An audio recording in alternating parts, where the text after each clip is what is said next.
Most, not all of that mess is of human authorship. What we want, and what we presume most people want, is to live our lives openly and freely in relative security without undue threat to survival and well-being for ourselves and those we care about.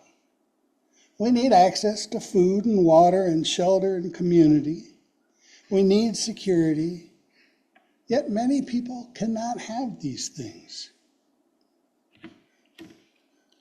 To back up a little, I just received an announcement, an email for an upcoming talk by the psychologist Steven Pinker. Many of you are probably familiar with Pinker's work, things like Angels of Our Better Nature and other things like that. And the tagline, the promo for this read, "Every generation thinks it's living through the worst moment in history. Most of them are wrong." Steven Pinker makes the case with evidence that this one generation probably is wrong as well. So he's telling us that we're not as bad as we think we are. I think it's good that we hold this thought in our minds as a context before we discuss world problems. It is rather easy to enumerate fears, and we need to do this, and we will do this. But we also need to recognize and hold our blessings. However you may feel about the nature of human progress in your own mind and heart, a lot of good things, as well as bad things, have happened along the path of our human history on this planet. In particular, I could point to advances in knowledge and productivity that underlie our current lifestyle, and to the many advances in agriculture, medicine, technology that we now take for granted. Most of us here today live in relative comfort and security and have the opportunity to pursue personal interests and seek fulfillment in our own lives. That we can choose to gather here as we do suggests that this is probably true. But this said, we also know that our world has problems, many problems, and we are each weighed by our concern for ourselves, for others, and for the future. One of the biggest of these problems is inequality and the huge difference between those who have and those who do not. Our world is sufficiently successful and affluent so that we have enough basic resources to feed, clothe, shelter, and provide medical care and otherwise support all of the 8.3 billion persons living on our planet. We could, at least, if we distributed resources with some degree of human fairness and equity, if we believe that every person has a right to live without squalor. We don't do this. Instead, we manage to create barriers to fairness and raise many obstacles against sharing wealth. Every nation and culture is different, but almost all find a way to incentivize selfishness and greed among their people. Even when many people are motivated to share and act with compassion towards others, we manage to forge barriers to bring these aspirations up to scale and to allow our better nature to prevail in any substantial way. I think I said something wrong there. Anyhow, in our country, we are experiencing unprecedented threats to the values we hold traditionally, even as we still manage to maintain some sense of normal. Our democratic political system is under assault by groups with authoritarian aspirations, and we can only stand by and watch, for the moment, as many valued institutions are dismantled and destroyed.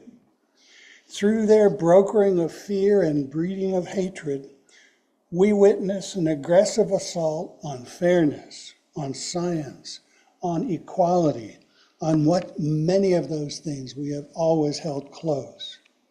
Our political and economic order now produces a massive wealth inequality, where the richest 1% of people control 1/3 of all the wealth, and the lowest 1/2 of people combined control only 1/40 of the wealth. It's hard to say why these things happen and why we allow them to happen. What is clear is that personal greed is one motive force, and that wealth combined with power becomes dominant. Wealth and power reinforce one another. Wealth can buy influence and power, while power can steer the accumulation of wealth. One begets the other. Even our large financial institutions, the big corporations, are not objective entities. They're required by law to be greedy and to serve only the interests of their stockholders by acting in ways that don't compromise the price of stock or the value of dividends. And while power can be derived from sources other than wealth alone, wealth and power always seem to coalesce. This is what we are up against. Our nation is threatening to grow out of our control, while it still, as an entity, remains one of the most powerful actors on the world stage. We must jump on all of the current shifts in public opinion and work to bring our own nation back to something we can support. And I know everybody in this room is committed to doing just that. But as always, I digress a bit here. When I said our world is a mess, I meant it in many ways. And the same problems with American wealth inequality exist even more at the international level, where millions of persons and whole countries exist in dire poverty. And yet, in every culture, and in many nations, large and small, we find similar problems in leadership. We have autocrats, corruption, nepotism, oligarchy, and many more problems. Whether nominally democratic, socialistic, theocratic, or whatever, in most of the world, real governance is rooted in the control of a small group of people who are answerable mostly to their own interests. Our world order, while stable in some places, is characterized by continual breakouts of military conflicts and wars. Currently, the biggies are that Russia is engaged in a 3-year military war in the Ukraine. Somalia and Myanmar are embroiled in costly civil wars. The US and Israel recently engaged in massive strikes in Iran. So Iran, in turn, is attacking Israel and other Gulf states in response. And Israel is also engaged in a systematic campaign against the Palestinian peoples in Gaza, the West Bank, and now in Lebanon. There are other conflicts in many places of potential conflict. Terrorism is a worldwide problem, as is organized gang activity and crime. Some of the least safe places in the world aren't places that are involved with wars, but places like Haiti and a couple of the Latin American countries where gangs and drug trade groups and whatever else are terrorizing people. Each and every episode of violent conflict matters. Each time persons feel the need to rely on violence to address problems and grievances is a failure of human engagement. We live together on this planet. We coexist, and we have enough other problems to solve that we can't afford to keep engaging in conflict. It demeans our species when we cannot learn to engage in any other manner. All violence matters. But last year, this congregation singled out one conflict for explicit consideration by agreeing to make a public statement in opposition to Israel's oppression of Palestinian peoples, and particularly the U.S. being complicit by funding their actions in the Gaza Strip.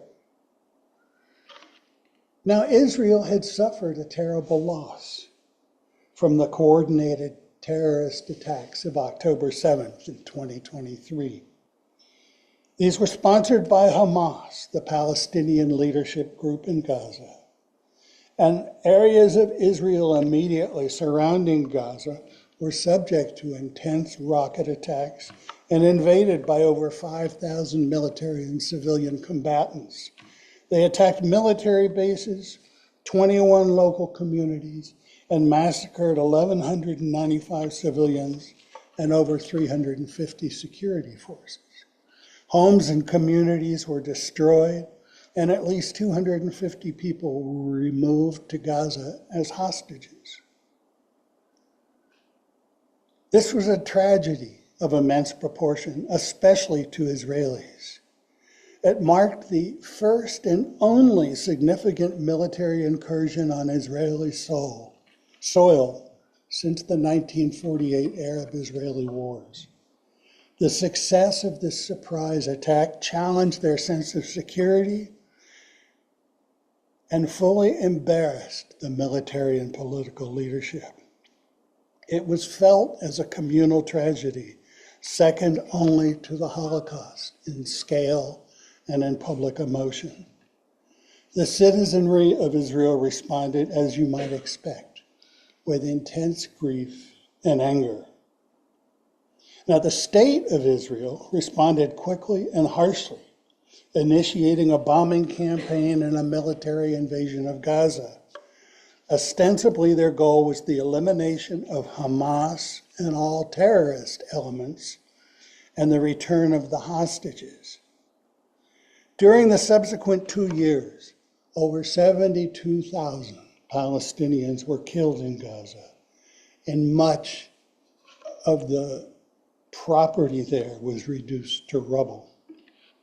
Gaza contains over 2 million Palestinians, and this war created a terrible humanitarian tragedy with forced migrations, continued military action, and a significant lack of food, housing, and medical resources. Both the October 7th attack and the military response have played out very publicly, with news coverage coming into our homes daily since this war began. We are familiar with the horror and the immensity of the conflicts, and I won't try to describe them any further. A ceasefire was finally brokered on October 10th, 2025, about 6 months ago. And while the ceasefire did not end all aggressions, it has had a bit of a stabilizing effect. Many nations and groups had a hand in this effort, with credit, of course, being claimed mostly by our president. Continued negotiations have stalled due to repeated Israeli attacks since the ceasefire and disagreements over the plan for disarmament of Hamas.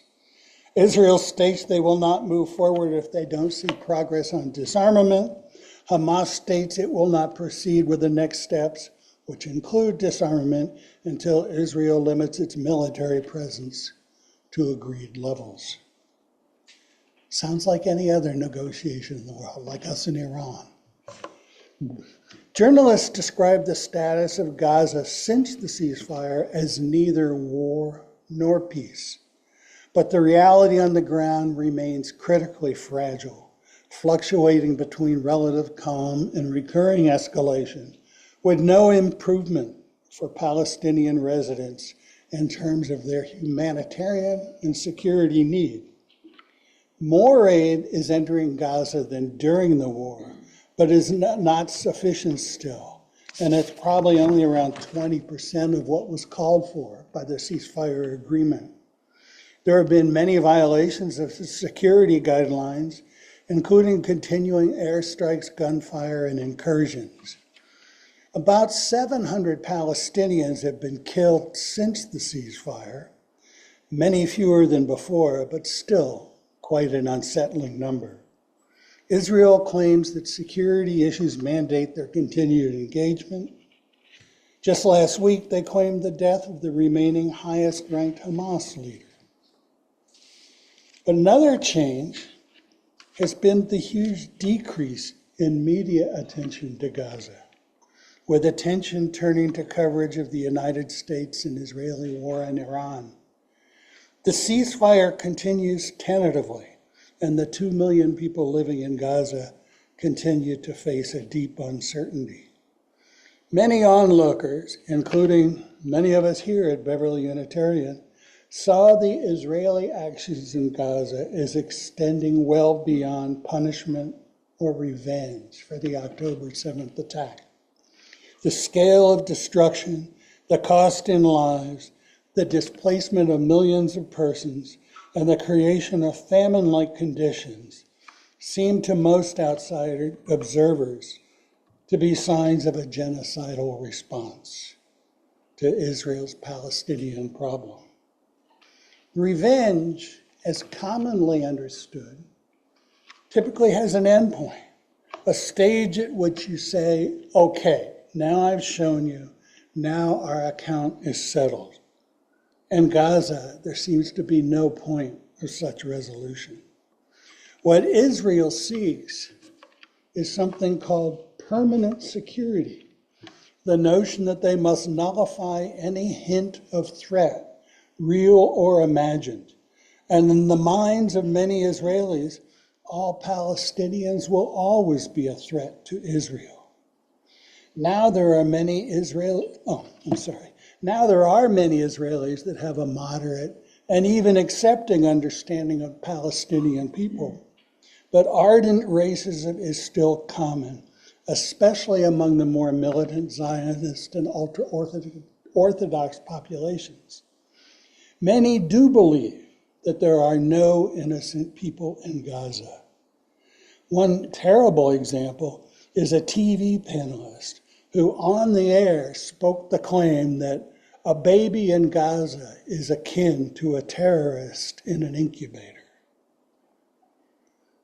And unfortunately, the current government of Israel tends towards this ultra-conservative position, and in my mind continues to harbor ideas I would describe as genocidal towards Palestinians. And this is a continued cause for concern. Who knows what will happen in coming months? There are strong signals that Netanyahu's government might fall, although the challenges are not on pro-Palestinian grounds.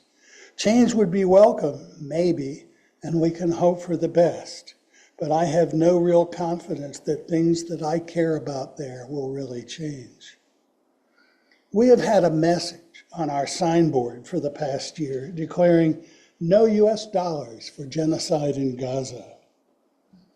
With the ceasefire, I initially wondered if the issues were still the same and if this message remains valid and poignant. It is true that our government is no longer supplying massive loads of armaments like we were when Gaza war began. We're using them on Iran instead. But we do remain Israel's greatest ally and supporter, and we joined with them in the attack on Iran. We Americans are complicit in all Israel does. As to our sign and our position, I see little that we should change, except maybe the phraseology. I would be comfortable saying something like, we support the rights of the Palestinian people. But it's your sign, not mine. I have two more topics to discuss, and yet I won't get to either of them in any detail today, but they all relate to this same topic. The first is what's going on the West Bank territories that are controlled by Israel, just like Gaza is since the 1967 war. This land is home to many Palestinians, and it was allocated primarily to be theirs. It contains major Palestinian cities like Ramallah, Nablus, Bethlehem, and Hebron, and a large section of East Jerusalem that is just outside of Israel's border. And then also, beyond that, there are many miles of farms, villages, and rural settlements. The administrative policies governing Palestinians on the West Bank are odd, to say the least, and many describe the situation as resembling apartheid. There are walls, checkpoints. Palestinians are definitely treated as second-class citizens by the Israeli government, whether they live on the West Bank or in Israel proper. What is going on today, and has been happening for years, is the establishment of Israeli settlements on land that once belonged to Palestinians in the West Bank. The settlers tend to be Jews that are highly ideological, committed to Zionist ideas, and often are actively racist or anti-Palestinian. The settlements are defended, and many or most of the settlers are armed. Although technically these are illegal, many of the newer settlements are sponsored by the government and supported by the government.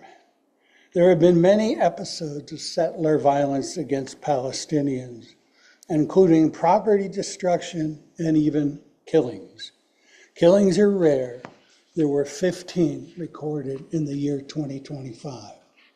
Way too many, very threatening, but nothing like what has been happening in Gaza. But recently, the activity intensified. Some think this is due to the distractions of the Iran war. But in just the 2 months between February 28th and April 27th, that is the time that we were actively engaged in the war in Iran, 13 West Bank Palestinians were killed in attacks, hundreds injured, and over 600 driven from their homes. This is a much higher level of violence than we were used to. Extremist settlers are even known to publicize these attacks and boast. One online group boasted that in April, the fight against the Arab enemy in the Holy Land had seen attacks on 40 Palestinian communities, including 79 people injured, 63 cars and 32 buildings torched, and hundreds of olive trees uprooted. This was a matter of pride for those people. Settler colonialism is the process our ancestors used to remove Native Americans. It's an insidious approach to dislocation and removal of an indigenous population. They just get pushed aside. In the West Bank, settler violence is sometimes condemned by the authorities, but rarely, if ever, punished. One, the police do not show up. The military looks the other way. One clue is the chief Israeli security officer on the West Bank is a man whose previous career involved defending settlers against prosecution for these types of crimes. This is the bad side of the story. There is a good side as well. See, I have to leave you with some hope. The good side is that some people, many people in truth, care and hold peace and conflict resolution as priorities in their lives. There are many Jewish Palestinian organizations that are seeking to heal wounds, eliminate racism, and build effective bridges between these two cultures. I specifically want to call attention to a book that was released just last month, titled "The Future is Peace, a Shared Journey Across the Holy Land." It was written by Aziz Abu Sarah and Mao Zinan. Aziz is a Palestinian. He suffered the death of his older brother in an Israeli prison and sought revenge against Jews for years after that. Mao's, a secular Jew, lost both of his parents on October 7th during the raid on their kibbutz near Gaza. But both of these men found a way to forgiveness for their losses and joined together to work towards a humane and peaceful resolution to the problems and ethnic tensions that beleaguer Israel. And one of many important statements I found in their reports, I quote, "Suffering may be a part of human experience, but so is reconciliation. If we don't recognize the rights of the other to live here, the bloodshed will go on forever. If we keep blaming the other, the bloodshed will go on forever. If we keep wanting revenge, if we keep the wall between us and them, you and me, the bloodshed will go on forever." And one more quote, and I was too lazy to type this one out. I'll read it from the book. It's a little longer. "Our two peoples live side by side, sometimes even next door to one another, but we don't talk to each other. We are divided by the bureaucracy of segregation and the violence of occupation." Aziz was 18 the first time he met an Israeli who was not a soldier or a settler. Maoz was in his 30s before he truly connected with a Palestinian who wasn't a worker on his father's farm.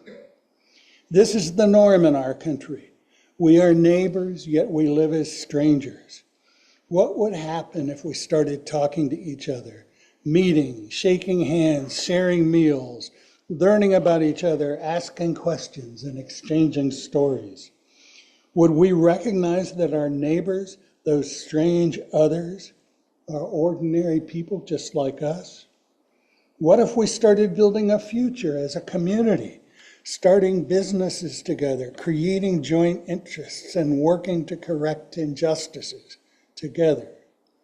The journey of 1,000 miles starts with one step, and that one step might simply be a handshake or exploring the story of the other. And with that, I will end for now. I will return to this in one way or another in the very near future. It's a brilliant effort. Amen. Shalom. Salam. Peace.